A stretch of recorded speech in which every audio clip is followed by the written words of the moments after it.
For this project, I need to get into the immersive role of a returning citizen to understand the constraints placed upon this person within our society, and thus I have decided to frame my story as such.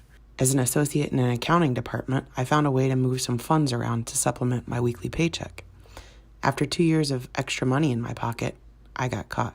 I have now paid for my crimes. I was just released and need to find a job as soon as possible.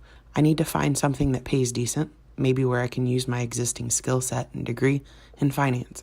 I'm staying with a friend until I can get back on my feet. She lives on the edge of a rural countryside near some new suburban developments popping up around what was once a small town.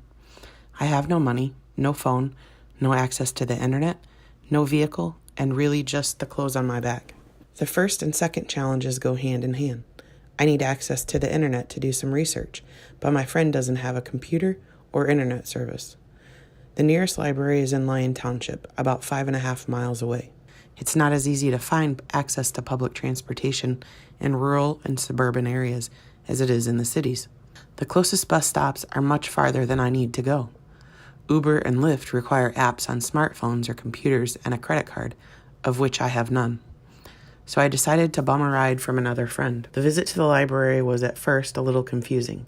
The computer screens asked for a library card number and PIN. I went to the front desk and the gentleman there gave me a temporary card that was good for an hour, but said if I needed more time to come see him and he'd renew it. Once I got online, I finally got to do some research and found a few online job application sites for returning citizens.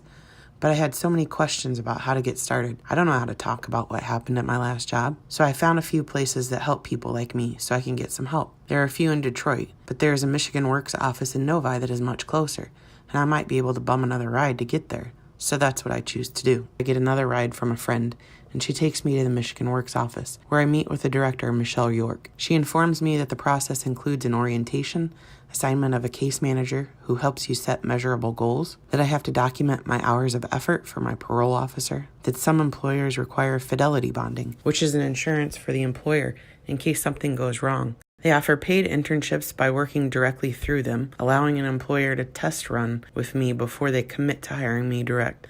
They also helped me to find the right kind of jobs to apply for based on why I was incarcerated, my educational background, and my skills. For example, as an embezzler, I would not likely be hired by someone to be in charge of money directly, and that is not illegal. But if I applied for a job in a parallel field that there was no risk of embezzlement, then that employer could not discriminate against me for that reason. They also have workshops for things such as making a resume, how to talk through my past experience, job retention, and how to search for a job online. They help with funding things like getting a GED, various job training, completing a degree or vocational program, help with finding funding like grants, as well as programs and referrals for things like food assistance, cash assistance, medical assistance for physical and mental health, and more. If it's taking a long time to find a job, they can do a market analysis to see if it's that particular field or something I'm doing that's altering my chances so that we can identify and correct it. Other challenges I could see others in this position having along the way include not just transportation,